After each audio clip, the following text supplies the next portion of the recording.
be Budweiser. Go ahead and hold it up. Yes. That was the biggest clue. Yes, right Doing there. it for Dale. Man, it's so many gimmicks, right? I feel like they're making it a lot more complicated than it needs to be. I mean, a lot of people, you get polarizing opinions on DRS. I know you guys know exactly what I'm talking about here, but sometimes the effort, it's all about the boys. You know, like, hey, you know, life sucks sometimes, and you Yes. boys. iRacing kind of always has a tendency to kind of buff Yes. the new cars just a little bit. I'm not going to go on record saying it's because they want people to spend money on their platform and buy all the new Conspiracy content. confirmed. But Yes. but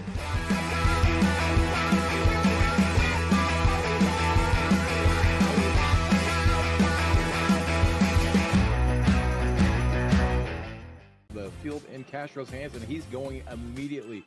Gets a good jump there over Green and is pulling away. He is gapping early, even moving over to try to break up any sort of slipstream or help that inside line, making sure Green has his hands full coming into T1. Be York's chance. Did Jason give Antonio just a little bit of a slow up? It doesn't look like it. Antonio down to the inside. Hopefully going to be able to make this move. Oh, that was close. Soto both coming very hot with a head of steam. Plava going up to try to move out of the way and give up the slipstream. Here comes Gilliland. Slow down. Gilliland coming in, going to try to challenge for this podium. They're going to go too wide. Oh, across the line. no! Oh, no! Gilliland and Plava come together. Gilliland's going to come back across the line in fourth place. Quite going to get there. There's a little bit of a lock up there Oh, from the my 46 goodness. car. He's gone deep.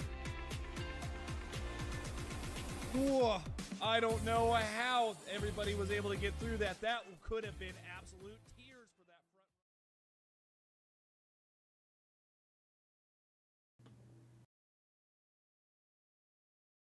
Well, hello and good afternoon, everybody. Welcome back to Slow Motion Broadcasting, and welcome back to the Spec Racer Ford Weekend Warriors. This is round number 12 of the season, coming to you today from Suzuka.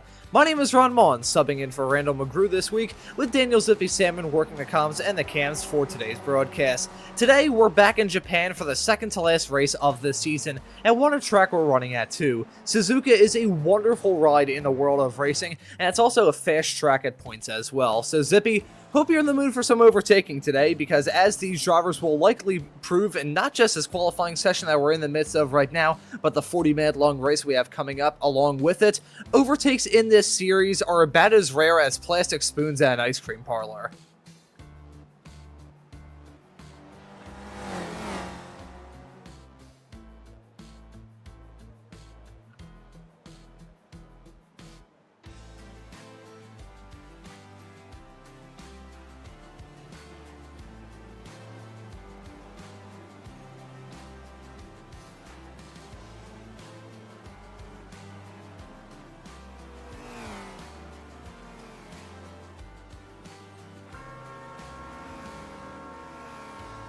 Yeah, S1 kind of the more spread out one. Marco Pinheiro leading comfortably in that. That's what, 130 points between himself and Jason Green in P2. Pinheiro, a blisteringly quick driver in this series.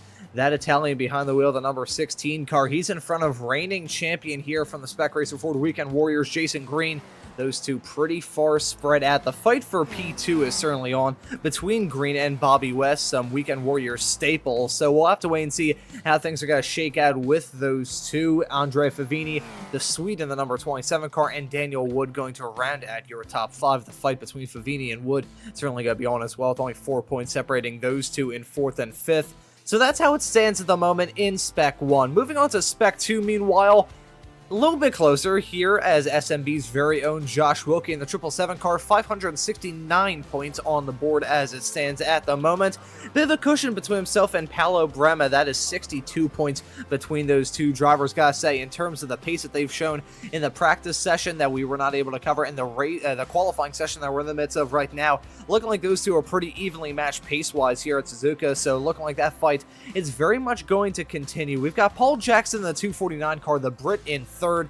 He's not really in contention to try and close out that gap to himself and Wilkie. However, that gap to himself and Brema, P2 is certainly not out of the picture if you are Paul Jackson, so certainly got to be keeping tabs on that as well. Meanwhile, Phil Berry and Andrew Love, who ran at your top 5, they're pretty close as well. But speaking of close, the Masters category is so close together, it's like a bunch of chicken breasts vacuum sealed together in a bag. Tom Gradwell, the Aussie, in the 909 car, leading it at the moment. 596 points on the board as it stands at the moment. Only have to take 10 of those points away to get the Brad Cathcart, another Aussie, in the 905 car in P2. Adam Bradshaw, the Brit, running at your podium in the Masters point standings as it stands currently. 568 points on the board. Those three in a class all on their own. You'd usually expect drivers like Antonio Reese and Jorg Monty to really be in contention. However, it hasn't really been the case for those racers. They've been fast in the Formula Fords. Haven't really seen the same pace for Monty and the Spec Racer Fords all throughout the season. Some bad luck, some absent races. Either way, they've got a pretty close fight, only separated by 5 points. But that battle for the Masters Championship, that is just about as close as you could possibly get after 11 races thus far this season, Zippy. Well, it's been an absolute belter, and certainly there's going to be some drivers to keep an eye out. I know we're going to say it as well, a huge get well to Stevie Ray. He's not feeling the best, got a bit of a headache, so he's passing up on this one. But there is going to be a little bit of an announcement for week 14. We're going to get to that a little bit later. But I tell you what, let's try and find that. Looked like a Les Plaver who's just shot across the start-finish line. Let's get an onboard lap with him there, Ron. Yeah, let's ride on board with him. Oh, boy. Who's next? G. Willikers. That's, who's next up? Who is next up on the lap guide onboard camera is right. That is the worst sounding game show title in the world. I don't think there's any network that would want to take that one, but I'm trying to see who is close to the start-finish line, who we may be able to ride on board with in a couple of moments' time. Here's Michael Odell in the 297 car, heading his way off into turn number 1. Got to lick the stamp and send it heading into this section, carrying a lot of speed through 1, trying to drop those anchors and slow it up through turn number 2. And now you're pretty much turning between now for like the next 30 seconds, heading through turn number 3, now through turn number 4. Those front tires already feeling a burn. Now through 5, coming up to turn number 6. The elevation change, always a big factor here at Suzuka, and around this racetrack, it's such a detriment to these race car tires. Now heading through turn number 7. At this point in time, the front tires are screaming in agony, screeching in agony, whatever sort of phrase you want to use. That's what the front tires are feeling, but the turns aren't over yet. Now you're going to have to head off through the Dagner section of turn number 8 right now. Full send, full commitment from Odell, four-wheel slide, heading off through 8, now dropping through the gears into turn number 9, under the bridge, touch of the grass there, not sure if that's a recommended line, maybe doing that old iRacing trick of cooling the tires. Now off into the turn number 11 hairpin, that turn 10 kink, also a little bit of a tricky section, keeping these drivers on their toes. Now coming out of the turn 11 hairpin, a good overtaking opportunity if these drivers want to use it. Now heading your way into Spoon Curve in a couple of moments' time. The second time we've mentioned spoons thus far on this broadcast, and the plastic spoon line in my open, but nevertheless, heading into the spoon section now of turn number 13. I just realized that joke was entirely unintentional. Heading through lucky number turn 13 right now. It's really 2 corners jammed into 1. Odell having to hit those curbs. Use as much of that runoff area as you possibly can. The curb, I should say. Maybe touch the AstroTurf a teeny tiny bit. Not sure who that was. Go off into the pit lane, heading down there, and that's a big wreck. My microphone was blocking that from my view. Well held from Odell to avoid that drama. Now heading off through one of the most dramatic corners where dramatic crashes can happen. Through turn 14, and right as I say that, speaking of dramatic moments, spinning out of 130R, which isn't even a corner with a 130-degree meter radius anymore, going off the circuit, spinning around, getting a fantastic view of the very colorful barriers that we have around here. And this is still an onboard lap following Cheng Zhong right now, heading off through the turn number 15 and 16 chicane, which I believe is called the Casio Triangle, rounding the final corner of turn 17. And that does it for a very interesting lap guide around Suzuka. Well, I've got to admit, Ron, don't get me wrong, we've had some very interesting some lap guides here. Usually with our luck, we end up picking somebody who's just gone and retired a lap, but not usually getting somebody who has a bit of a spin, so a little bit unfortunate as well. Stevie's letting us know Michael O'Dell is a real-world SRF driver. I've got to say, that is absolutely incredible. I'm definitely a little bit jealous of all the cars I would love to drive in real life. The SRF is up there. Like, a lot of people get all excited about like the supercars, the hypercars and stuff like that, or like a GT3, but I'm kind of more in tune with where I'm at in terms of what I could handle with a car, and I feel like an SRF would be a beautiful, happy compromise. Like, you know, it's one of those things where it's got a lot of mechanical grip, and it's not all about, you know, all the electrical driving aids, because this car, it has none. There are no driving aids. I mean, I believe it's got power steering. Certainly Stevie could correct me on that one if I'm wrong, but, you know, it's a very raw car, and for me, that's where it's at. Like, if I'm doing driving on the track, I want that raw experience. I want to feel in tune with the asphalt and get as many different bits of input as I possibly can to try and help control the vehicle and have the most fun as well. Yeah, that's the thing with a lot of these racers. As much as they're looking for wins, they're also looking to have a great time. And here with this series, you certainly have those fantastic moments week after week. Speaking of fantastic, here's a pretty fantastic driver on the iRacing world. It's a driver who I haven't really been able to commentate a race on in quite some time. I have to go back to, I think, season 2 or 3 or maybe even 4 of 2023 with the Radical SR10 official series in the world of iRacing. Kane Halliburton, you see him a lot in the iRacing world. We've seen him a lot in this season as well. He's off the back of a victory last time out at Monza, winning overall as a Spec 1 racer. He's currently slotted 6th at the moment in this qualifying session with the checkered flag now out. I'm trying to see who that is in front of Halliburton, maybe giving him a little bit of a draft on this final lap form. That, I believe, right there is Tom Gradwell. There you can see him right now in the 909 car. There we go. Had to try and refocus my eyes to see the number, but that is Gradwell in front of him. Halliburton certainly going to be enjoying the draft. Let's see if this is a half a second improvement on his time to maybe even challenge Pinheiro for the pole. Gotta say, in terms of that gap between Pinheiro and Green, that is minuscule. 0.014 of a second between Marco Pinheiro and Jason Green. That's about as close as it can get, but in the Spec Racer Fords, the races are about as close as they can get as well. Halliburton getting that move done, heading into 130R, which I think I'll mention this every single time. Really, the name doesn't even fit that corner anymore, but that's a subject for another day. Halliburton, though, going to cross the line in a couple of moments' time. Is it an improvement for him? Is he going to jump his way up the running order? And he jumps onto the pole. Well done from Kane Halliburton to grab the pole in the dying breaths of this qualifying session. A 2-minute 18.449. Now a tenth, nearly a tenth and a quarter in front of Marco Pinheiro. Well done from Halliburton.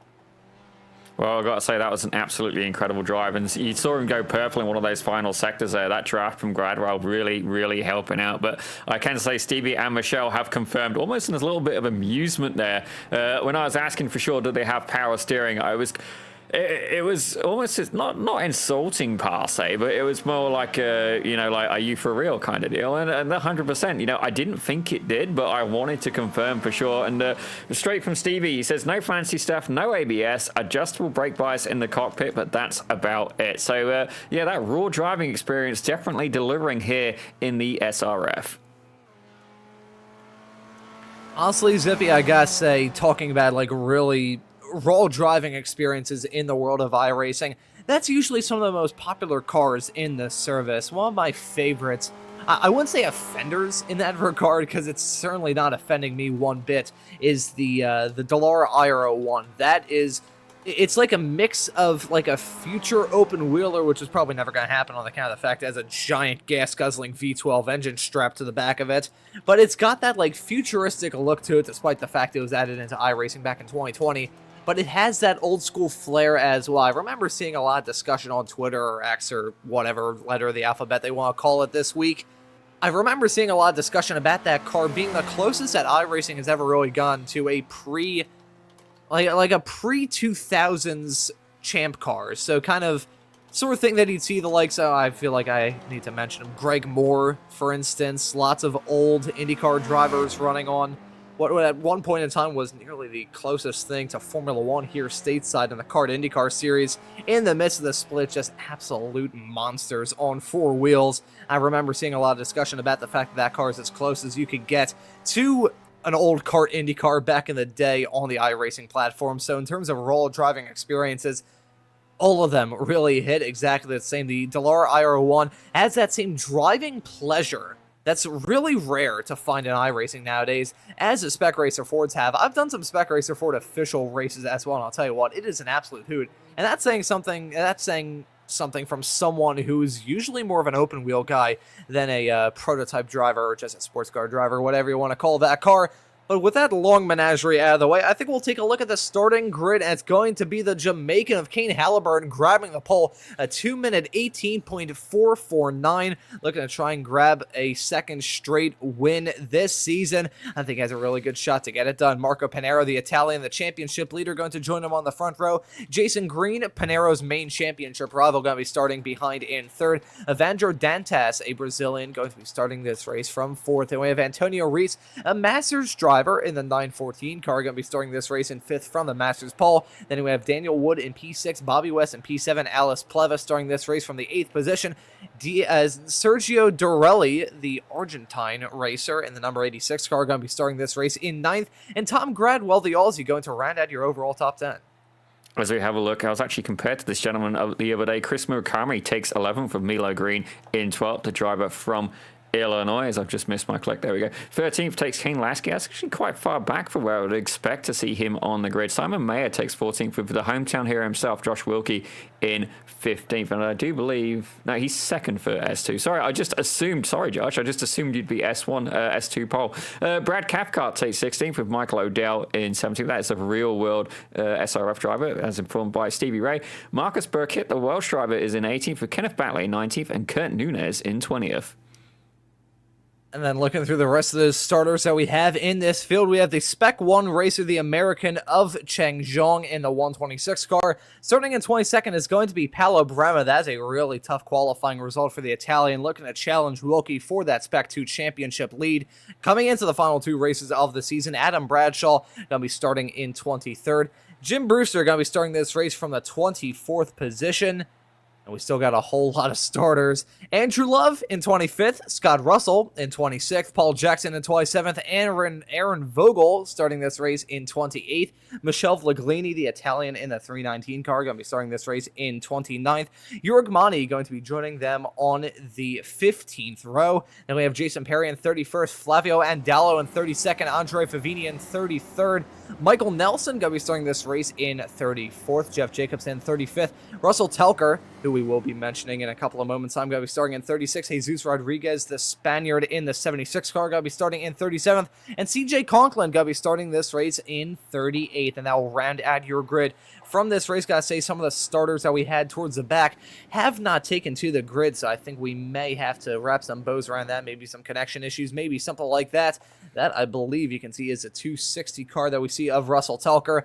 Unfortunate to mention him as we see him down pit lane, but Russell has been very generous to sponsor the second half of the Spec Racer Ford Weekend Warriors series, raising money for the ALS Association in honor of his dad, Jeff Telker. So we would like to thank Russ for sponsoring this series and making these broadcasts on Slow Motion Broadcasting possible. But with the business taken care of, we can get into the party. And in the Spec Racer Ford Weekend Warriors series, it is always a party regardless of what kind of racetrack you're running at. And with some drivers looking to tie some bows on the loose ends of their respective class championship fights, it's going to be a great day of racing action for sure. That pace car's made the turn to come down pit lane. The green flag's down. The drivers are on their way. And look at Halliburton getting off to a flyer. He's going to be leading them comfortably heading off into turn number one, but looking right behind him, side by side fighting, heading off into turn number one. Panera and Dantas looking at some sideways snaps there. That was the 86 car of Sergio Dorelli, having a major sideways snap, taking to the grass,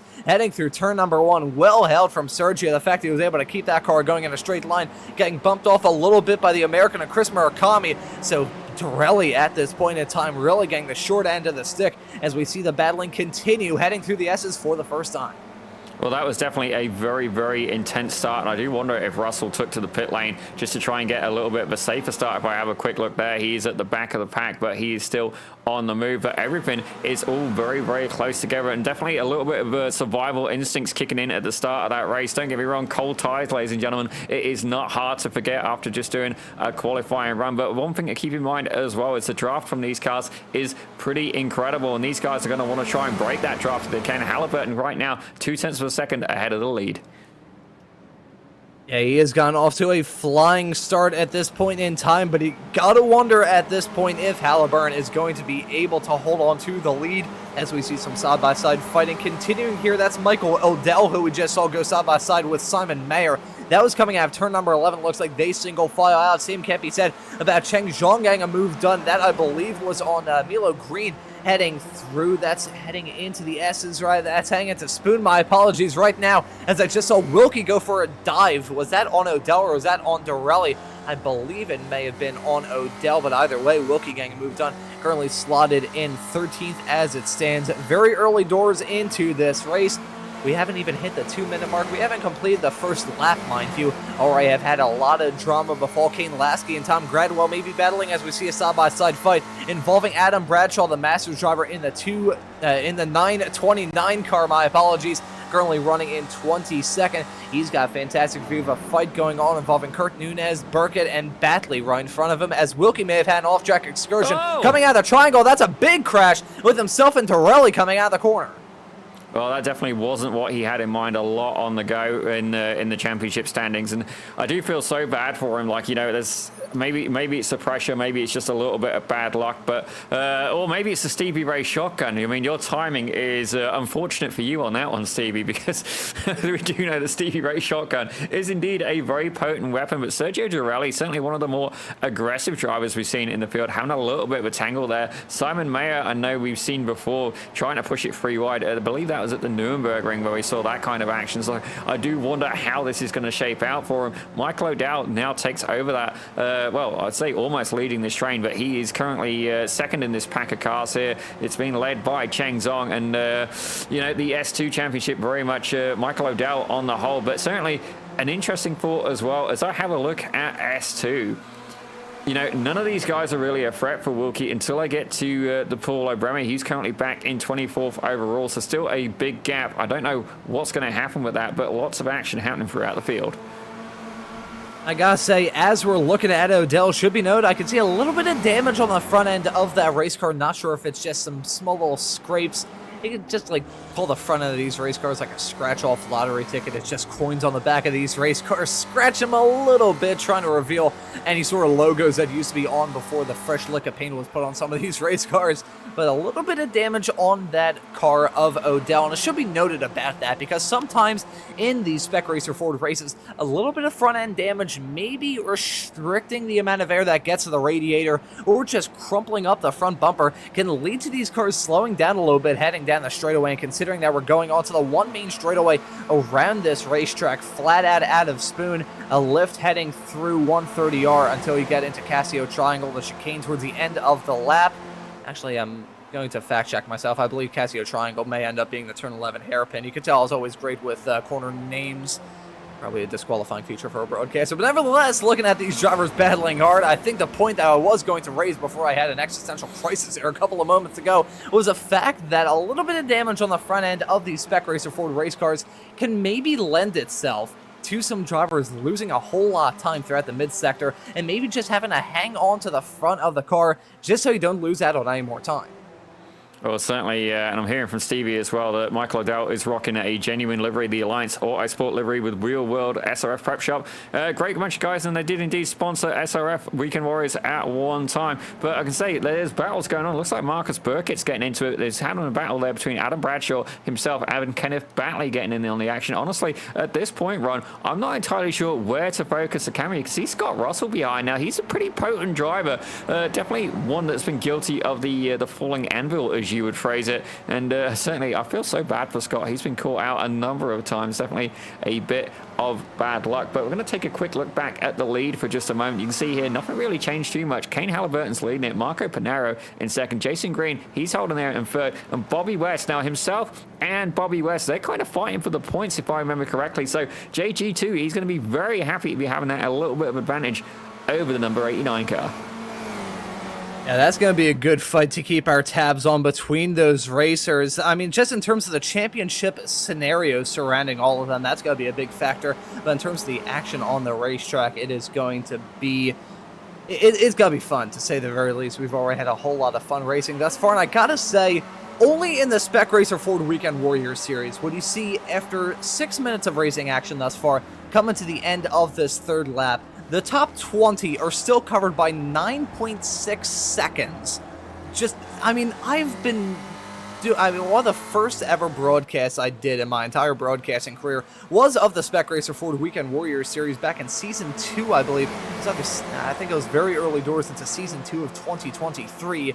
But ever since then, I have just been completely gobsmacked about the incredible racing that you see week in and week out from these racers, having a massive pack like that. I said earlier on the show, talking about how the qualifying results made it seem like some of these racers were chicken breast sealed in a vacuum-sealed bag. But in this race at this point, these drivers are clucking. Well, they're certainly doing everything they can to try and move up the position. I thought I saw Bobby West trying to make a move there, but I don't think so. I think he's more trying to defend from Antonio Reese, and as a result, Reese has kind of got slowed up a little bit, and it looks like a less Plaver now, trying to make a move on the Master himself. It's the 46 versus the 914. Antonio giving room, but not looking to give away the corner either, and using all of the overrun he can. You can see there, this lead pack, let's see whereabouts that lead pack ends. Kane Lasky's in on it, and I believe Tom Gradwell, he's kind of holding on to the back of that pack, so that's fantastic for the Master there. If I look behind him, there's about a 1.6 second gap to Chris Murakami, so he's doing very, very well. If he can stay with this pack, it could work out very well for him in the championship battle. Yeah, that's something that's going to be prevailing on these drivers' minds all throughout this race, trying to think of what's the best situation that these drivers can find themselves in when it comes to that championship fight. It's like a game of chess in all of the Weekend Warriors series, for that matter. Doesn't matter if it's a Spec Racer Fords we're seeing right now, the Formula Fords that we saw earlier on this afternoon / evening / morning, wherever you may be in the world, or whether it's a Formula Vs on Saturday, all of which you can catch every single weekend on SMB. That's the thing. It's like a big game of chess at about 100 miles an hour. These racers having to think about so many things as they're trying to wheel these race cars around as best as they can. Look at Odell, mega sideways, coming out of the corner. Well held, Michael Odell, keeping that car going. That was gutsy, but he was able to keep it going in a straight line without any major drama outside of some rear tires that he could probably fry an egg on at this point in time. He's now going to be side by side with Mayer, about to head into Spoon Curve. Looking at that, that was a beautiful camera angle, heading off into the corner. Odell going to get that move done to slip his way back up into lucky number P13. However, that was a fantastic slide, and he nearly went for a 2-for-1 deal a couple of moments before that, heading off into the hairpin of turn 11. One thing I have noticed is in this battle, and Chris Murakami has picked up a little bit of damage on the left front corner of that car, so it's going to be interesting to see just how much of an effect that will have. I'm going to get a little bit of an onboard shot here, Ron. We'll see if the steering has been affected. I'm kind of doubtful at this point, and yeah, look, steering appears to be fine, but certainly a little bit on the aerodynamic side here. As we look behind him, you can see there's Michael O'Dell. He's trying everything he can. He's got Simon Mayer right behind him, but I do think that with that aero damage on the left front corner, if Chang Zongs is able to break away, Murakami at this point, it's going to be a little bit of a sitting duck.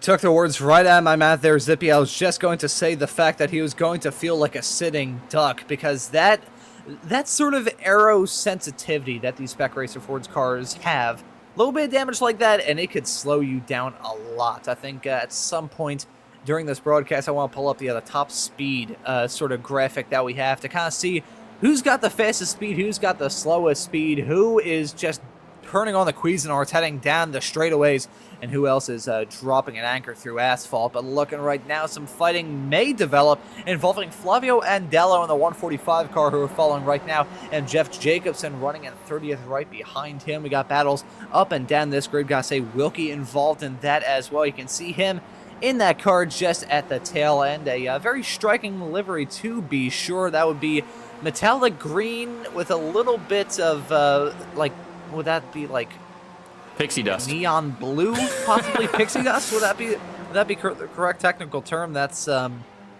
I mean, I was never good in art class, so I'm not really sure if I cannot fact check you on that, Zippy, as to whether or not that term is accurate or not. Whenever I look at Wilkie's car, it kind of reminds me for some reason of like an old school arcade. And speaking of reminding me of certain things, look at Milo Green's race car, another striking livery. I don't know why, it kind of reminds me of a pizza place. Very odd things coming out on this broadcast.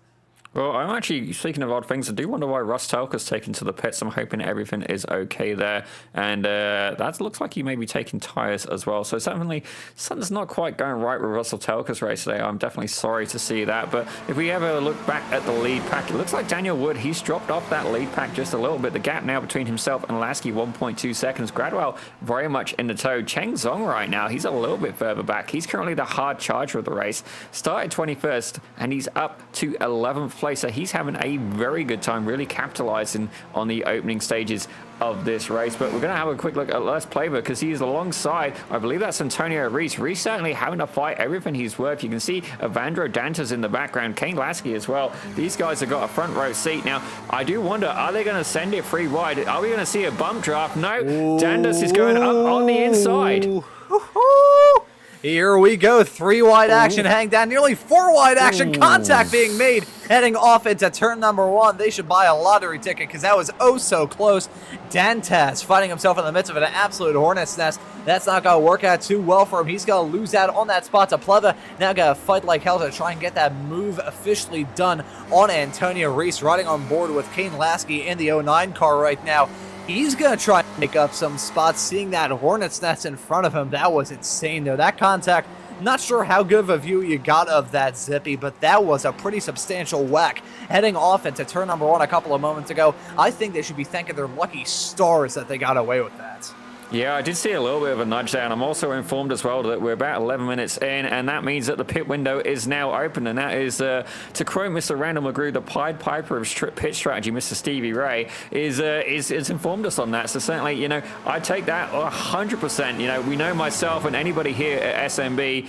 Actually, Wilkie's pretty good, but certainly myself and Mr. Thompson very much almost award-winning with our lack of fuel management here in the Weekend Warriors. But certainly the lead pack still staying together. I do wonder, is Daniel Wood, there you go, he's back in the mix now. These guys having a little bit of a scrap. That gap was about 1.2 seconds, and now it's back down to about 5-6 tenths per second. So if Gradwell as well can stay with that, he's currently P2 in the Masters. Antonio Reese up the road, but Antonio not really in it for the overall Masters win right now. Not been the season he's been looking for, but Gradwell's certainly very much interested in trying to bring home as many points as possible, which just looks like, say that, Antonio Reese going side by side here, making a move on Evandro Dantas, so at least he's trying. The intention's there.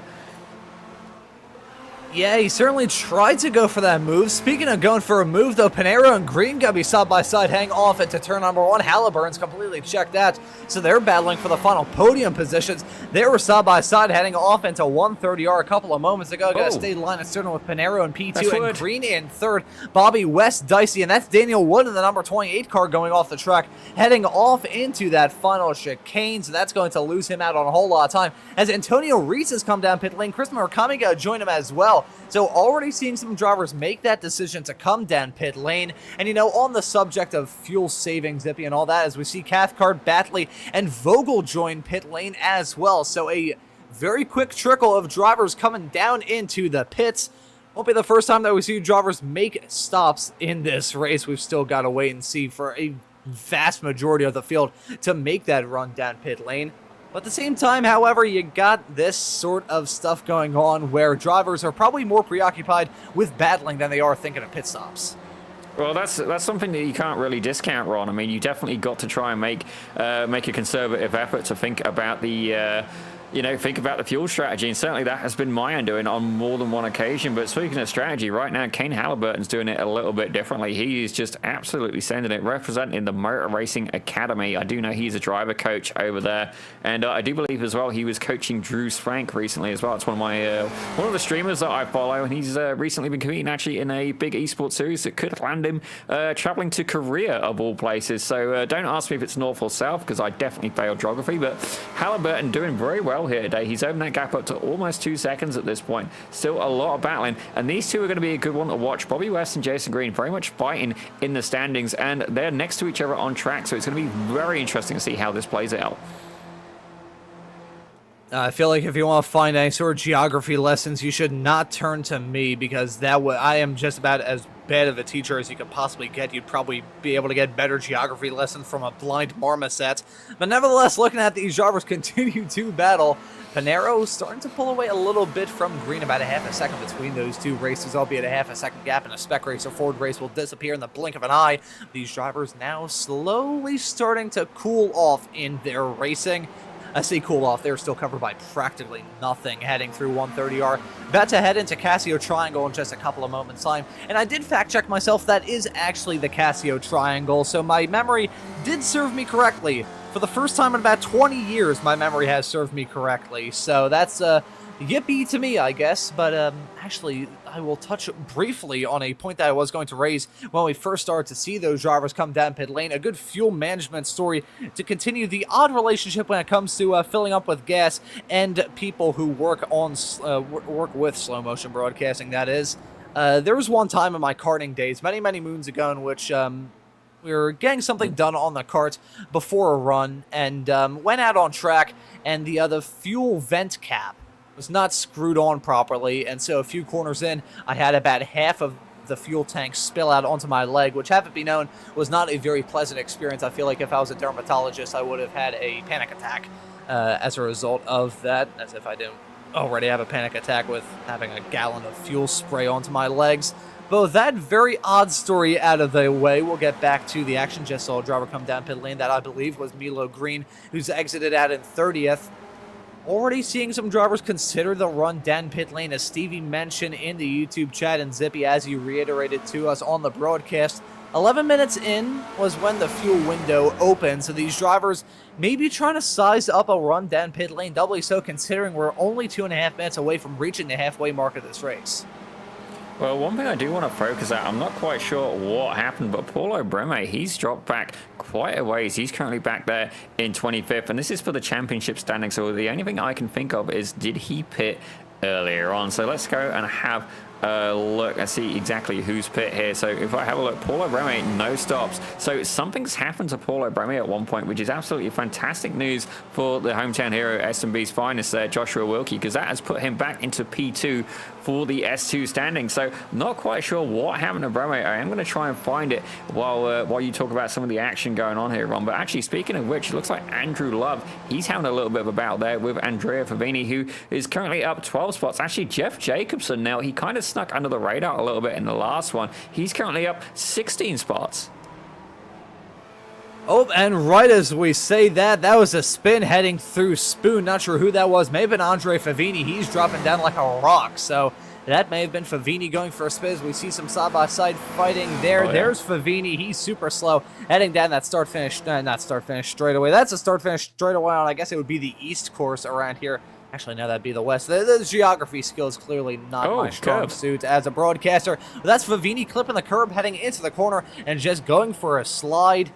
We're in Japan, so I guess Favini doing his best Tokyo Drift impression, but certainly not going to help him out in terms of pace, losing out on a lot of time and being relegated back a little bit. You can see the front-end damage on that race car. I'm not sure if you're catching a drift of that as well, Zippy. Scott Russell, too. Seeing the front end of Favini's race car. Looks like a giant just grabbed that front clip of that Spec Racer Ford race car and just pinched it a little bit. Well, actually, it comes to a battle, and these guys have definitely been slugging it out somewhere in the field because both Favini and Scott Russell, the front end does appear like it's run into a brick wall at this point. It's almost as if this car was a dog. It would be a pit bull. And is it a pit bull? No, English bulldog. I'm sorry. The ones that look like they've run into a brick wall, they're still adorable. I love dogs, but they do have more of that characteristic. And who am I to complain? I don't have the most appealing of facial features. And we'll leave it at that, ladies and gentlemen. But let's have a quick look as well. I was trying to find the incident there between. I've not found it yet. I got a little bit distracted, but let's take a quick look at exactly what's happening here with Daniel Wood, because it looks like he's battling with the S2 leader right now, real SRF driver Michael O'Dell. Yeah, so let's try and see that replay of Daniel Wood. I think it was an off-track excursion heading off into the Casio Triangle, a matter of probably about 3 laps ago. I feel like with the Spec Racer Fords, my perception of time has always slightly shifted on account of the fact that the lap times are about 2 minutes and 20 seconds long for most of the racers in this field. So looking at that battling continuing involving Wood and O'Dell, those two drivers running either just barely inside the top 10 in the case of Wood or just barely outside the top 10 in the case of O'Dell. Putting in a pretty good drive at the moment is that Spec 2 driver. He finds himself well in front of Josh Wilkie running P2 of the Spec 2 racers. That's about 16 seconds between those two racers. I'm trying to do the math in my head. It's probably part of the reason why Zippy's starting to smell smoke here in the commentary booth. Looking at these racers battling hard, still single-filed out, heading off into the Casio Triangle. I think we've reached the point in this race as these drivers start to try and take a little bit more cautious as we take a look at a replay of an incident involving Bremer. Now, this is the one which I'm wondering, is this what caused him to drop back through the order? And yep, there you go, on the curbing. And this could have been how Wilkie got by. You see there, that's the 555 machine. We'll keep an eye out on the foreground. There's Wilkie. Oh my gosh, Wilkie absolutely ducking it there into the sand. He's like, I see my competitor, and don't get me wrong, it would be advantageous if they're both out the ring, and certainly not how he wanted to do it. But there we go. That's how Paulo Breme dropped back through the order and has got Wilkie back in the contention here for the championship. Speaking of which, right now leading the Masters is Adam Bradshaw. Let's take another quick look at these pit stops, Ron. Yeah, let's make that run down pit lane with the camera to see what these drivers are doing. Wilkie stopped in his box now. He's dropping down the running order, now going to be exiting the pits just barely inside the top 30 in front of Brad Cathcart running in 30th. Actually, no, Rise, I say that he drops outside the top 30, so well done to me for that, commentator's jinx. Bradshaw, who are following right now, yet to make the run down pit lane. Looking through the highest up car to make the run down pit lane thus far is actually Antonio Reese running down in 23rd, and he was one of the first to make that call to come into the pits. I think it was probably about 12 minutes in to this race. So supremely early run down pit lane. I'm pretty sure Supreme is a brand of chain pizza restaurant here in the state of Pennsylvania. Antonio Reese, who we're following right now in the 914 car, has made that run to come down pit lane. He's in front of Russell, who hasn't.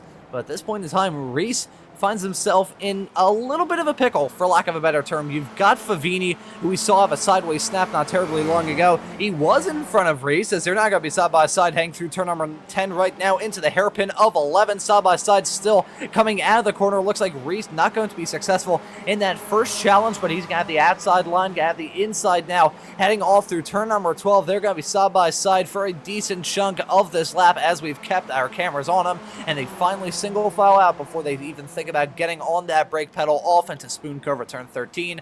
But the point I was going to mention about Reese finding himself in a troubling position, if he gets any sort of damage with a slight bit of contact with a racer around him, he can't come down pit lane to try and repair that damage again. Well, he can, but at the same time, he's not going to get the result that he probably wants out of this race if he does.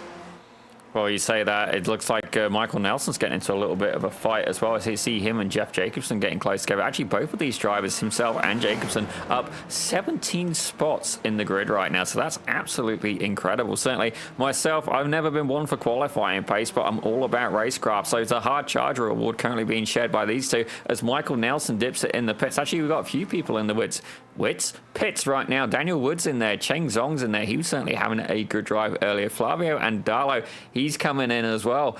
all sorts of people heading there in the pits. And you see, there goes Cheng Zong. Whoops, sorry. There goes Cheng Zong. There goes Daniel Wood as well. Actually, Wood not that far ahead of the 126 machine. So certainly Cheng Zong having an absolute belter of a drive today. And with the pit cycle, we got to give Jeff a shout out. He's currently up 21 positions right now. Jörg Manny, he's up 18 positions. I got to say, while the pit stops are kind of, tilting the tables a little bit, it's interesting to see how this is going to play out.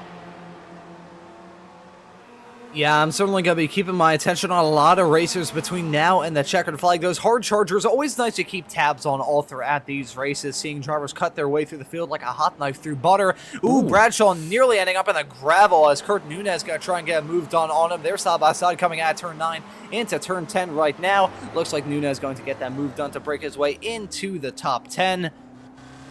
Completely forgot the point that I was going to raise before that. Oh yeah, drivers cutting their way through the field like a hot knife through butter. The hard chargers, it's a very good reason why I bring that up, because it takes a lot of stones to pull off move after move all throughout these races to try and be as aggressive, but like manageably aggressive as well. You could just swing for the fences all the time, but eventually that bat is going to break. You need to know when to give, when to take, when to go for the move, when to concede a position, and those hard chargers usually put that on full display. In some of these races, some of them can be quite hectic, others can be a bit more tame in nature. This one really hasn't been one of attrition. We've had a couple of incidents here and there, but outside of that and some drivers coming in for some very early pit stops, the drivers who we're seeing making up those spots, they've just been doing it on sheer will alone, as we see Marco Pinero come down pit lane from second. So this is going to be the first one of the lead pack to go and dip in the pits, and we have seen that the undercut has been quite advantageous. Certainly Antonio Reese waving that undercut flag more than most people, as actually none of the other leaders came in the pits. Kurt Nunez, he was just having that battle there with Adam Bradshaw. He's dipped in the pits as well. So it's going to be interesting to see how that plays out, but certainly I think the biggest thing I find about all of this and, pit strategy and stuff like that is it's not so much, having the tires and stuff like that, but it's making sure that you can come out into a draft, as we see Jeff Jacobson coming in the pits, Andrew Love coming into the pits as well. And I am getting requests, what happened to Jim Brewster? I have a feeling he got caught in an incident earlier, but I will try and find out for you. As you can see a bit of rubber peeling up the back of that car. Yeah, so that's, looking at that car right now, it looks just about okay. We may have just slightly jinxed his competitor right in front. That, I believe, is Nelson, who just saw go incredibly deep into Casio Triangle. We're going to load up this replay to see what happened to Jim Brewster in that 933 car. Heading his way off into Spoon Curve. Is it a little bit of contact? Is it a simple self-spin? What is it here for Brewster? Oof. No, it's the curb. That curb on the outside. Oh. That's not the first time we've seen a driver get involved in that. And, that was a drama involving Favini and Russell. And, oh, my good, dear, sweet baby, merciful Jesus, that was messy. Well, I think that's what caused the damage then to both Russell and Favini then. And we've seen these curbs be absolutely brutal today. And, it's definitely been a very, very hard fought race from us. As I believe Michelle Viglini, there you go, they're leaving the pits as well. But it'd be interesting to see how this lead pack works out. And let's check in very quickly on them. So Halliburton, he's pulled away a 4.2 second lead, absolutely dominating today. Jason Green, he's back there, and he's managed to, this is great news for JG2. He's way ahead of Les Plaver, and more importantly, Bobby West. So those two, really find out in the championship, and it's certainly working out in the favor of JG2 right now. Certainly not the luckiest driver at times. Bobby West has had a good couple of results. As I say that, Kane Halliburton comes into the pits. There we go. Halliburton coming in from a very comfortable lead. Bobby West going to join him as well. So two more racers up towards the north end of the field making that decision to come into the pits. Gotta say, Halliburton, for him to break away that quickly in a Spec Racer Ford race, it speaks volumes about the kind of guy that Kane Halliburton is, the kind of driver that he is, because that is absolutely ridiculous. Michael Odell, a real-life Spec Racer Ford racer in the 297 Spec 2 car, he's now going to come down pit lane, joining Halliburton and West, and joining them is going to be Monty, Perry, and Bradshaw. So that small little trickle of drivers coming down pit lane, it started off as a broken shower handle. It's now going to turn into a full-on rainstorm as we have now come up. It doesn't really feel like there's been 28.5 minutes of racing action thus far, but we are slowly approaching the final 10, and look at that timing tower on the left. May God have mercy on Zippy's graphics card. I don't know, my graphics I think's doing all right. Don't get me wrong, I'd love a new one, but it's fair to say a few toys may have occurred recently just trying to improve the broadcast. Not that a DD will improve the broadcast. Maybe it'll improve my driving talent, but, you know, it's like lipstick on a pig at that point. But I gotta say, I'm a bit harsh to bash myself, but in the V's yesterday, like, that was the most fun I've had all season as these guys are starting to fight as well. These, actually, Aless Plaver, Evandro Dantas, and Kane Lasky, these guys have been all together for the entirety of the race. And I gotta say, Kane Lasky with one of the most vibrant paint jobs on the grid. Quite hilarious. I did notice it after he had a little bit of hot water he found himself in with some few incidents in the course of an afternoon. But certainly, since then, he has been... we're going to go with coached and has been, honestly, I've not really seen any issues with the drivers since then. So in the terms of where I'm at, I'd say, you know, forgive and forget. But let's have a quick look at actually what's going on back here, because it looks like Sergio Girelli, again, quite an aggressive driver here in the Weekend Warriors. He's having a fight there with Tom Gradwell. So Girelli in the S1 series. Gradwell, he's going to more so be interested in preserving himself because he's got Antonio Reese ahead of him in the Masters, Chris Murakami behind him, but his big rival is going to be Brad Cathcart, who's currently back and forth. So Gradwell's going to be, honestly, at this point, just wanting to survive. Yeah, that's a big thing when it comes to these races, just trying to be at the finish. That's a big thing to finish first. First, you have to finish. I've read that in Fortune Cookie before. These drivers in this series gonna try and just make it to the checkered flag at this point in time. Lots of the drivers who are running closest to that starter stand, they've now come into the pits. A front five of Green, Pleva, Dantas, Lasky, and Mayer have all come into the pits as we just saw some side-by-side racing involving Dorelli and Wood. That was some pretty close stuff, heading off into 130R a couple of moments ago. But there is that train of cars now coming into the pits. Halliburton going to jump in front of all of them. He may as well be checking his emails at this point in time. Panero going to be hopefully jumping in front of them as well. There's Panera, going to be blowing their doors off, heading his way into turn number 1 while Green hits the apex now. So that's going to help out Panero quite a lot. He doesn't need to go out for all-out glory at this point in time in terms of the championship. It's pretty much lock sealed for him. So really, for Marco Panero, just really going out there for all-out glory. But he really doesn't need to risk it, though. A P2 result, that's just going to be fine. Maybe not ideal, but I mean, I don't think he's going to deny that at all. Well, I am seeing some interesting discussion in the chat. Michelle Lynn and Stevie Ray having a little bit of a laugh. Tamara getting in on it as well. Apparently, Kane Lasky's paint job would be driven by Janice Joplin if she was still with us. Now, Janice Joplin I have heard of, and she's kind of like a little bit of a screamy voice, but without being like lack of better words, full emo. So that would be my understanding, and don't get me wrong, I think it may be a little bit before my time as well, but this is a gentleman here. Well, I say gentleman with that term very loosely. Obviously, you guys know me well enough by now, but I grew up listening to things like the Carpenters, and, you know, generally, you know, that's a little bit of a shock to a lot of people. And then not only that, I can remember saying to a colleague one time, you know, like, oh, go like Grease Lightning, and they had zero concept of what Grease was.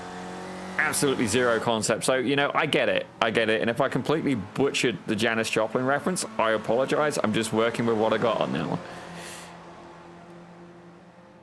Yeah, so I think we gotta keep the vibes going with some music of the era. Maybe I'm not even sure if we'd be able to get the rights to it, and even then, I feel like it'd be a couple of $1,000 to get the rights to any song by the Mamas and the Papas. So that I'm not even gonna bother singing that because I know how militant YouTube could be with their copyright enforcement. Looking at this from Lasky though, nearly running off into the dirt gang and moved on Dantas, heading down the back straightaway. Gonna get it done before they even think about it turning into 130R. Well done from Kane Lasky. That was slick. He gets it done to slip his way up into the 4th place position. I feel like if I just start to mention the Mamas and Papas a little bit more and some other like 60s musical groups / singers, who knows, we may end up seeing Lasky jump his way and maybe even get a chance to challenge Halliburton for the lead. I don't know what it is. Maybe the hippie music references really helping out Lasky in that hippie car. Well, maybe. Certainly, he does want to make peace and not war. And you see a little bit of a lockup there from Brad Cathcart. And I think Jürg Manny just managed to sneak his way past the 905 driver. And again, Jürg Manny not really in it for the championship points at this point. So Cathcart he's certainly not going to fight too hard for that. But actually, speaking of Jürg Manny, he's currently up 14 positions. Now, I am going to double check. Has this gentleman pit? I believe he did, but we are going to double check, see if there's anybody still out there yet to make a pit stop. But as I'm looking through, I think everybody's been down pit road by now.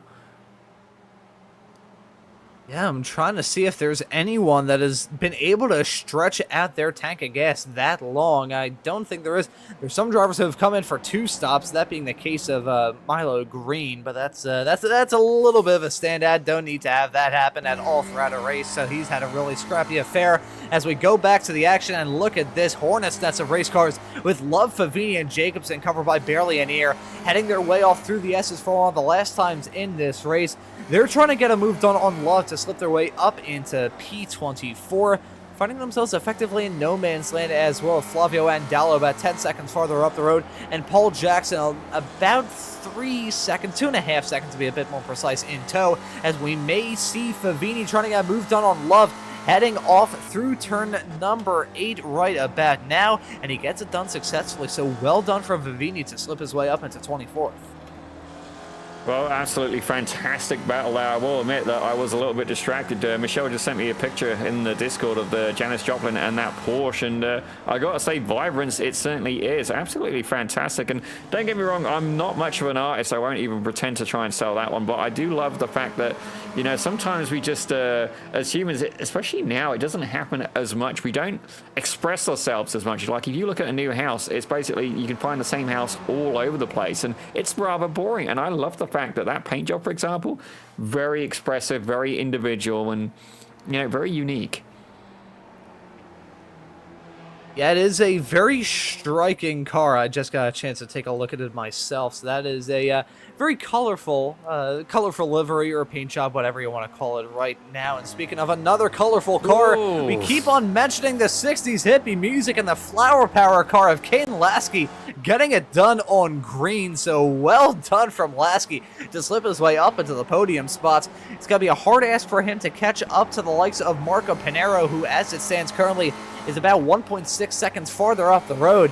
But I feel like we got to start listing off random bands of musicians from the 1960s, because it feels like it may be helping out Lasky. He's just been able to turn on the Cuisinarts ever since we started mentioning this. Well, I got to admit, this is bad news for Jason Green right now. He did have a decent gap over Bobby West, but Bobby West is now within a second of him. He's in striking distance, so JG2 is going to really want to stay on the back of that number 9 car, Lasky, and hopefully that can pull him away. Not only that, towards Pinero, but Bobby West, you can see, going a little bit off track there, trying everything he can. He'll be very aware that his main competition is just 2 cars ahead. Yeah, that's something we may need to keep our attention on, worrying about all the cars around them. That's the thing. You don't want to stay too locked close on one specific driver, because otherwise people are going to come in for a sneak attack on you. So that's not going to be ideal if any of these racers fall prey to that. Coming up to the final 3 minutes of this 40-man long race, it's been one that's been dominated by Kane Halliburton. He's still 3.3 seconds in front of Marco Pinero. However, the fight involving Lasky, Green, Pleva, and Bobby West, you can also kind of throw in Evandro Dantas in that as well. Albeit he's about 1.2 seconds back of West in 6th, so can't really count him too much. But this fight is still absolutely ridiculous. You can see them heading down the back straightaway off into 130R. See some grass kicked up from some drivers taking some interesting lines heading off into the corner using all of the real estate available to them, as that's Pleva doing the exact same coming out of 130R. Not sure if you saw that, Zippy. So a little bit of lawn mowing from the driver from the Czech Republic. Well, I think he's very much defending right now. He's aware of Bobby West, and JG2 is going to be absolutely, begging that Bobby West stays between, that Les Pleva stays between himself and Bobby West, and I don't think that wish is going to be granted now. This could be the chance that Bobby West needs. He's made it past Kane. How did Kane Lasky go backwards? What happened there? You don't reckon he's run out of fuel, do you? Not thinking. I mean, it still looks like that car is running strong. Maybe just backing out of it. I don't think he wants anything to do with the absolute madness going on around him. That, or he is running into some difficulties. I mean, we saw that a couple of weeks ago. I say a couple of weeks ago. It was probably a month ago at this point with the other Formula Ford Weekend Warriors, where Lasky was running in a very good spot. However, fuel coming back to bite him on the butt, was not able to get the result that he probably had in mind. So Lasky at this point, I'm curious what exactly is going on. Looks like he's losing out on some time still. Maybe a slowdown? Possibly a slowdown. That, or he's running out of fuel. Either way, I mean, the flower power worked really well for him to get up into a podium spot, but the flower power doesn't work with the Spec Racer Ford engine. Well, we are going to have to take a quick look back to see exactly what happened to Brad Cathcart. Certainly, he was doing very well in this race. Let's see. Let's maybe go on board for this one. You can see there, that is, I think that's Michelle Viglini on the inside. That's a little bit of a lockup there.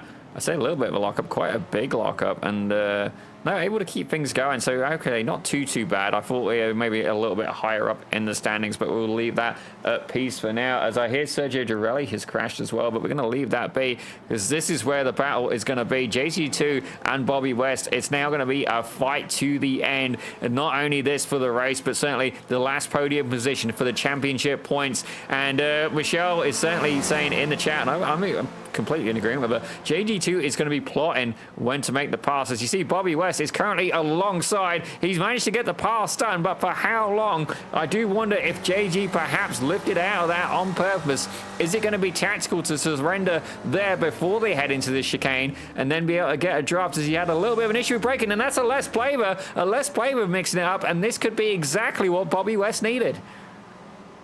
And they just barely grabbed the white flag, only 2 seconds in the back pocket for Kane Halliburton to grab the white in this Spec Racer Ford race. And you can see the mad weaving going down the start-finish straightaway. Bobby West looking to try and get it done. Oh. Look at this, though. Look at that from Pleva trying to get it done on green. That is gutsy if ever I saw a move like it, but he got it done successfully, at least for now. But look at Green, he's going to be fighting back. Pleva running wide, hang through 1 and 2. That's going to give Green another opportunity to try and fight back. West starting to pull away. He's going to try and check out from these drivers. Gotta say one thing as well, in terms of that very close call, in terms of grabbing the white or the checkered, that may be part of the reason why we're seeing fuel issues for the likes of Kane Lasky, who's continued to drop back now 11 seconds back at Kane Halliburton in the lead of this race. Wilkie's come down to the pits along with Brad Cathcart, so I think some drivers just cut it way too close with fuel, and they're feeling the burn right now. Had no more fuel to burn. Instead, they're having to burn their chances of getting a really good result here. And speaking of burning something, gap between West and Pleva, and Green's chances, I really should say, of beating West, they are burning away. That gap is growing between West and Pleva. Green, meanwhile, he would have to have just about a perfect end to this lap to be able to even think about getting a move done on Bobby West. So I think the fight is very much on between Jason Green and Alice Pleva. Two of the best in the Spec Racer Ford Weekend Warriors series. We've seen them win the past. They've been pretty quick drivers week in and week out. So let's see, will it be a move from Green? Is he going to try and go for a move heading off into 130R for the final time? Is he going to save it for the Casio Triangle? Is he even going to go for the move? That remains to be determined, because as much as he's running 2 spots behind Bobby West, if he crashes with Alice Pleva and drops outside the top 20, that's going to sting even more than a P5 result. But Kane Halliburton, he's driven off so comfortably into the lead that he is taking all sorts of various lines. Drivers running off into the dirt, heading through the corner. Ooh. Green getting the move done to slip in front of Pleva. That was some close quarter stuff, heading off into 130R a couple of moments ago. But Kane Halliburton going to be taking the checkered flag in a couple of moments' time to take the victory here in this Spec Racer Ford race at Suzuka. Green and Pleva remain line astern. There's a checkered flag. There's a checkered flag for Halliburton. He wins it. Panero, Pleva coming into the pits for gas. That's going to be a...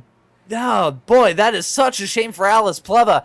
We were thinking that the fuel was going to decide a lot of these battles. I think it's decided it for Lasky. He's dropped down the running order. No, he's not coming down pit lane. I was going to say, coming into the pits for fuel at the end of the race. That's not it. He's coming in for a drive-through. Will it count that he served the drive-through, though, is the real question. This is going to add a little bit more tension to this. I guess it removes the tension of Green getting that move done on him, but at the same time, oh boy, Pleva, that was... Yeah, that's a heartbreaker if it is a drive-through, and it would be even more of a heartbreaker if it didn't count that he served it. Meanwhile, looking at a photo finish with Love and Favini coming to the line. Favini wins out in that battle. Love going to finish right behind the P22. I will try and pass it off to you, Zippy, before we get another photo finish. That's going to be a total heartbreaker for Pleva, who drove so well throughout this race, and it looks like things not going to work out for him with a penalty right at the end. Well, I'm not sure exactly what happened to Wilkie. Stevie was saying that he may have been caught out with that extra lap, and certainly it was literally a couple of seconds in it, and that is exactly what he didn't need in the battle for the S2 Championship standards. Paulo Brame finished in 25th, so it's going to be interesting to see what happens there, but you know where my eyes are going to go next. Let's see exactly what these guys are up to. They never do fail to deliver, but it all seems very tame right now. And I don't have any warnings to say that they've gone off the track. So, and I'm hearing Jim's out of gas as well. Oh dear. Oh dear, oh dear. Yeah, I think I saw that car very slow going down the start-finish straightaway as we were calling the finish.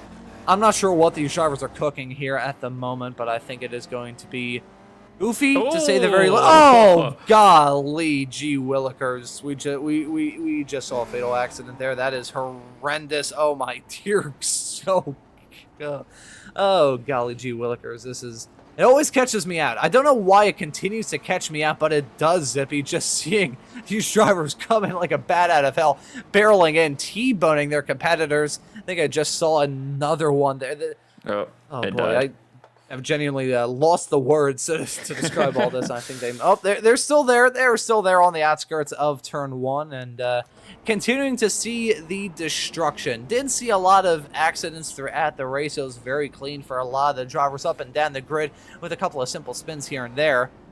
Looking now after the checkered flag. Bang! Oh, upside down. Is that Wilkie upside down? I think that may be. Oh, that's I think. Oh, that was actually, I saw Favini it's sideways. Oh, there we go. That right there, as we're seeing, is the turtled car of Flavio Andallo. So, oh my God, who the world Jackson. was that? I just saw come barreling in. Paul Jackson.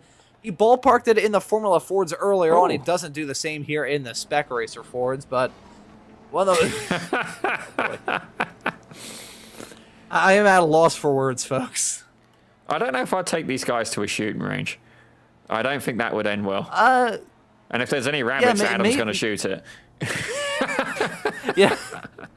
I gotta say, that's one of the best parts of joining SMB, the fantastic running jokes that we have here within the company. That's Andallo still upside down. Are they going to try and tip him over? Or are they going to get him right side up here? That's the onboard shot. You can see the fantastic view of the underworld. Hades there. Oh, boy. I think he nearly just popped back into existence. Have the aliens taken him? Is he just still hurtled up in the gravel trap on the outside? Oh, there we go. He's back again. This is. I think we may have broke the camera. Oh, yeah, I think we have. He's back. Ooh, this is like a jump scare every single time the camera view. Let's try and get to the results. I'll try and get the camera feedback in just a second. But meantime, oh, he's back. He's alive! He's against the barrier, but he's alive, I think. Kind of, maybe, possibly, I don't know. Well, the EMTs have been sent out to turn 1, but let's get on with the results. I see we've got 5 people looking to get in an interview. Whoever Mogoose is, if you could change your Discord name to your iRacing name, that would certainly help me work out who you are. But let's get on with the results here. Ron, take it away, sir. Yeah, let's take a look at this. Kane Halliburton taking the checkered flag for the second race in a row. Won in Monza 1 week ago, wins it in Suzuka here today. Pinero going to finish 4.3 seconds back in second. Bobby West going to round out your podium in third. Then we have Jason Green and Evandro Dantes rounding out your top 5. Antonio Reese takes the checkered flag, top of the Masters Racer, P6 overall. Tom Gradwell, another Masters Racer, certainly going to help out his chances in that Masters Championship fight, going to finish in 7th. Then we have Simon Mayer in 8th. Chris Murakami in 9th. Daniel Wood going to round out your top 10. Winning in Spec 2 is going to be Michael Odell. Kane Lasky in 12th. Then we have Aaron Vogel in 13th. Adam Bradshaw in 14th. Marcus Burkett finishing this race in the 15th spot. Kenneth Batley going to finish in 16th. Flavio Andallo, who we just saw get caught between ascending to the heavens and descending to the depths of hell, he finishes this race in the 17th position. Alice Pleva going to finish right behind in 18th. That drive-through penalty not being served. That's going to relegate him down the running order. Then we have Andre Favini finishing this race in 19th. Andrew Love going to round out your top 20. As we have a look at 21st, Jeff Jacobson took that with Paul Jackson in 22nd. Paul O'Brien gets 23rd with Jim Brewster in 24th. Milo Green 25th. Michael Nelson in 26th. And Brad Cathcart in 27th. There was an incident near the end. I didn't manage to catch it, but certainly things went from bad to worse for him. It certainly started quite well, but I'm not quite sure what happened near the end. Jason Perry took 28th. Scott Russell, Falling Anvil Man. Certainly he's, I'm feeling like he's a little bit of Wile E. Coyote versus Roadrunner at this point. Not had the best luck. He's there in 29th. For Kurt Nunes taking 30th.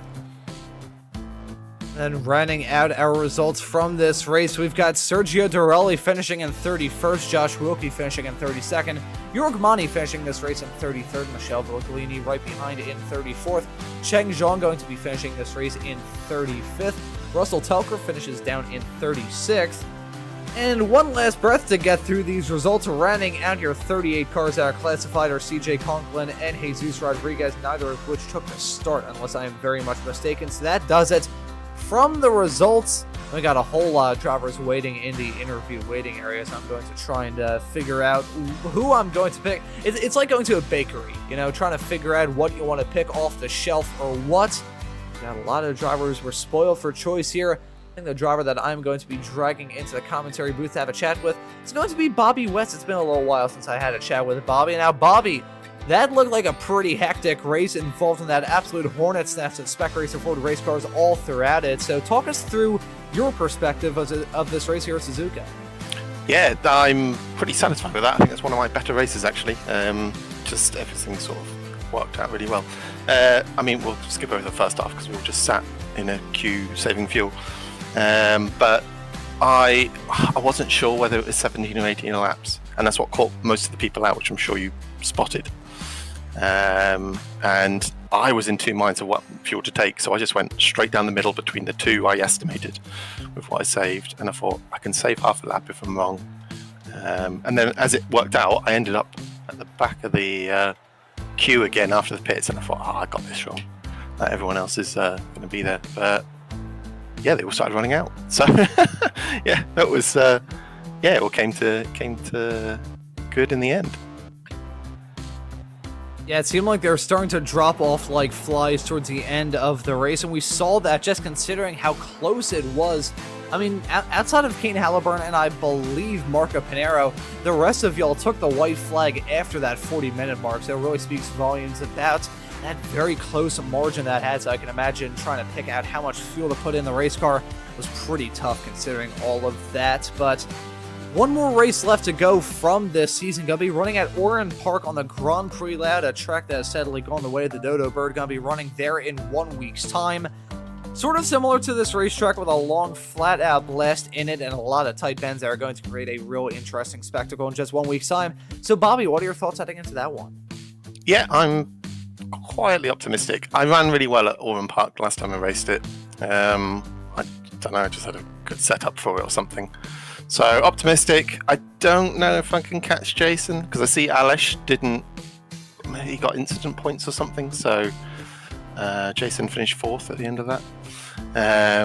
So he got more points and he got a bonus for leading the lap, and I didn't get a bonus tonight, so I didn't quite gain on him as much as I was hoping to. But there's still a chance next week, so I'm fairly optimistic. Let's give it a go. Yeah, I think it's still going to be a pretty heads-up fight between you two. I've seen some close battles with you two drivers in the past, and have it been known that you always put on a good show, whether it be battles in races or battles for championship position as well. So that's going to be a real good storyline to follow heading into the final race of the season, just 1 week's time. And before we let you go and celebrate a podium result here at Suzuka, Bobby, is there anyone you want to give a thanks to or shout out? To be honest, to everyone that we race with each week, they're always great fun to talk to, great fun to race against. They're always very fair. What makes the Spec Racer Ford group so good and why I've stuck around for so many years. So yeah, shout out to all of them and Jason Green in particular, because we've had a good number of battles in official races and the Weekend Warriors all season. So it's been enjoyable. Some sort of championship battle between us, at least for me. Well, Still, man, it's always fun to have a chat with you after these races, and always nice to see you out on track. It would also be nice to see you in the Formula 4s, because I know you were running in there a couple of seasons ago, but I think it's been a little while since you raced in those. But still, always happy to have a chat with you after these Spec Racer Ford races, man. I know it's been a little while since we last spoke, but always nice to have a chat with you. Well done on the podium result, and excited to see you back out on the racetrack for one last time for the season, man. Thanks for joining us. Thank you, guys. Good job. And that right there was Bobby West, who did a good job in his own regard to grab a podium result. Now, Zippy, who do you like to have a chat with next? Well, I think we are going to grab hold of Antonio Reese, not literally, but we're going to get in the Masters winner, and not just the Masters winner. He managed to come P7 overall. Antonio, welcome into the booth. It's good to see you coming back out there. Looked like you had quite a lot of battling there on the track today. Tell us a little bit about that. Hello guys, good to see you as well. Thank you.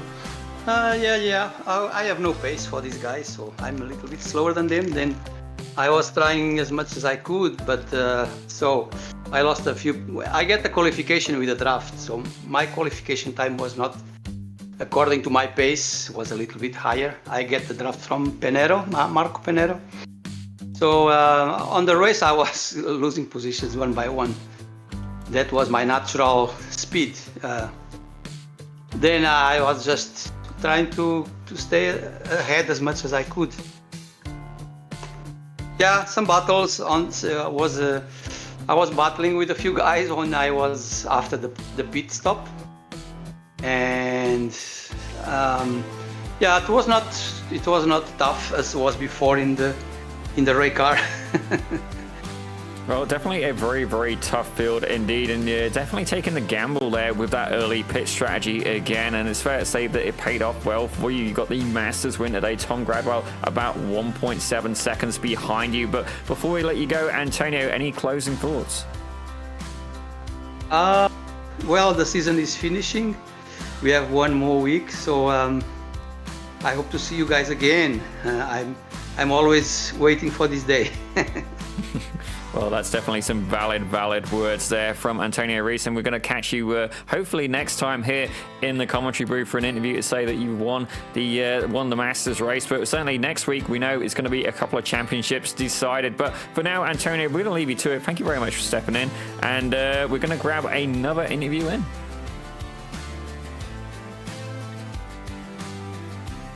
I think the believe, unless I'm very much mistaken, the driver that we're going to be dragging into the commentary booth just grabbed his first Spec 2 victory, that being Michael Odell, who's joining us in the commentary booth. And now, Michael, even though we kept our cameras on you during the track guide during the qualifying session, it seems like the lap guide jinx didn't hit you in the race, grabbing the Spec 2 victory. So talk us through what it was like at Suzuka. I mean, honestly, it was a little bit hectic at the start, especially with how, as we're going through that last little section to do the last lineup, pace car went in, and then as people tried to regroup, it kind of just accordion affected, and then the front half took off, and it was just surviving the first few laps, trying to get sorted in the order. And then anytime if I got past, if it wasn't like if I was getting parked in corners, I was just trying to stay behind the person, push them, tell them like, hey, let's work together, try to keep up with the front pack, and just keep the nose clean as long as possible, especially with a track like this where aero matters so much. I can imagine just having a little bit of clean air through the corners and having that draft heading down the straightaways was so important and doing well in this race. But it looked like you managed it pretty good all throughout, keeping your nose clean as well, with a little bit of drama all throughout this race, sprinkled all throughout the grid as well. And some of the drama that we saw included the fuel strategies. So you want to kind of talk us through what it was like being probably very close on fuel when everything was said and done from this race? If anything, the only thing that probably stopped a top 10 overall was I went very conservative on the fuel strategy, because as I was looking at it, I was trying to like, okay, what are these guys going to do? Are they pitting early? Am I going to see a relative slowly come back as they try to save? And as it went down to like the last lap, I'm like, okay, I can only put 1 or 2 gallons in. I went with 2.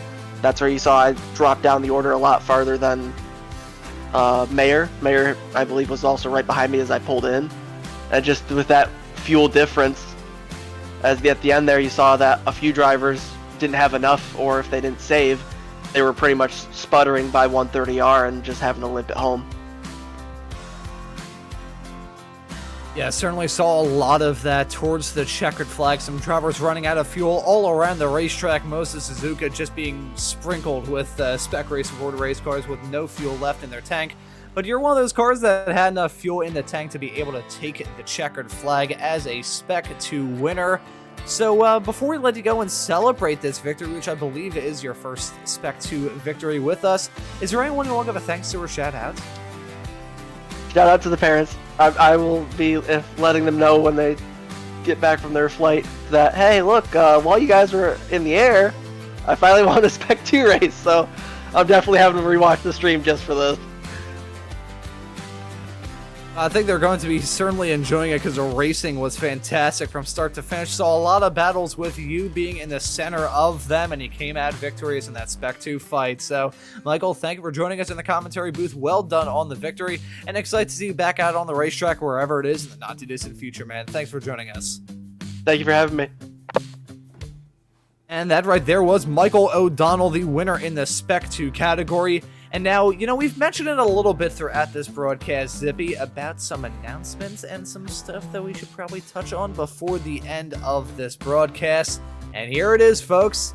As is a regular Weekend Warriors tradition, we've got the 43rd running of the V runoffs, the big grid runoffs, with the Formula Vs, the Spec Racer Fords, and the Formula Fords as well. It's going to be the Christmas special, hearing more about that come time for that race. The usual action that you see every single weekend with the Formula V, Formula Ford, and Spec Racer Ford Weekend Warriors going to be running in a UK sweep of some fantastic tracks. Going to be seeing the Formula Vs running at Cadwell Park, the Formula Fords running at Brands Hatch, and the Spec Racer Fords running at Thruxton, which is going to be just added into the service a couple of days before that race. So that's going to create a really interesting spectacle come time for that in just about 2 weeks' time. Gives you more reason to subscribe and hit that notification bell so you don't miss out on that action coming up here on Slow Motion Broadcasting in about 2 weeks' time. But you know, speaking of the action that we have here at SMB, let's go through the upcoming broadcast because we've got a whole lot of action basically every single weekend. Here it is. Coming up this upcoming Wednesday is going to be round 2 for group number 2 of the Ray Esports Club Racing League. GT4 action, 70 minutes of GT4 action at Circuit of the Americas. That's going to be a really good race at 8:30 p.m. Eastern on Wednesday, December the 4th. Fantastic way to kick off the month of December here, but the month of December going to be packed with racing action, and we're going to be crowning some Weekend Warriors champions here for Season 4 of 2024. The Formula V is going to be running their season finale on Saturday, December the 7th at Okayama. That's going to be a really good race. The Formula Ford's going to be running at Tsukuba to bring that season to a close, running on the Moto layout, which is going to be another odd one to be sure. And then the Spec Racer Ford is going to bring this season of Weekend Warriors action to a close at Orin Park, a track that, as I said, has gone the way of the Dodo Bird, but still an absolutely wonderful racetrack. And you know, we got the Formula V and the Spec Racer Ford Weekend Warriors, so how about the Spec Racer Fords and Formula Vs running in the Ray Esports Club Racing League on Wednesday, December the 11th at Sebring for the second race for group number 3. That's all the stuff taken care of about stuff here on SMB. Meanwhile, over on the sister channel Pit Road Productions, you can catch all of the action from the Britannia iSports Series, where drivers are looking to have some pretty good prizes and get to race some race cars in real life. Whether it be action with Formula Fords or whether it be action with the SR10, they've got you covered there on the sister channel of Pit Road Productions. That gives you more reason to throw out 2 YouTube subscriptions, or 3 if you want to catch the racing line every single Tuesday night over on the Ray Esports YouTube channel. The Ray Esports world always has a whole lot of action, and we saw that get put on full display here today, Zippy. I've only been in the broadcast booth for this series occasionally throughout this season, but every single race, it feels like I'm coming back home based off the action that I used to see a couple of seasons ago when I did these broadcasts full-time. The Spec Racer Fords, they just put on fantastic racing week after week, race after race, season after season, regardless of what kind of racetrack it was at, today being no different. Oh, absolutely, Ron. And for me, I think it's bigger than that. I don't think it's just the Spec Racer Ford. I think it's the Weekend Warriors as a whole. I gotta say, Stevie has built, and well, not just Stevie, but the whole community. You know, it's not done alone. And while Stevie may be the man on the top of the food chain, it's, you know, it's a group effort and it's an absolutely fantastic community. I honestly feel very honored to be part of that. And certainly, I'll break it to you now, Ron. Next week, we are definitely going to be running over on the shows because at the end of the season, there's certainly a tradition that Adam started, but we tend to get a little bit busy with the interviews at the end. And obviously, we've got some championships that are going to be decided as well. So there's going to be a lot to talk about. But between now and then, I guess you guys are going to have to hang on for that. Ron, do the honor, sir. Let's get this show on the road. Yeah, let's get this show in the can. A fantastic day of racing action with both the Formula Fords and the Spec Racer Fords. But again, the action never ends, despite the fact that this broadcast is just about to end. So for myself, Ron Mullins, and Daniel Zippy Salmon joining me in the commentary booth and also working all the cameras in the virtual production hauler, I say thank you all so very much for watching. Have a great rest of your day, and we hope to see you all wherever it is in the not too distant future.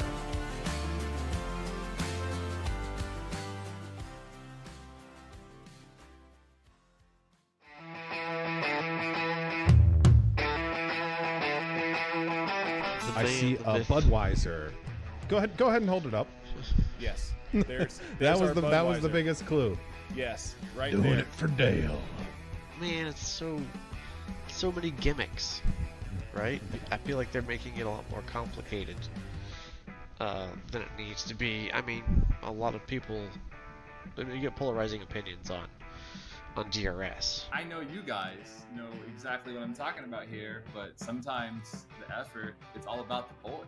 You know, like, hey, you know, life sucks sometimes, and you need the boys. iRacing kind of always has a tendency to kind of buff Yes. the new cars just a little bit. I'm not going to go on record saying it's because they want people to spend money on their platform and buy all the new content. Confirmed. But Yes. but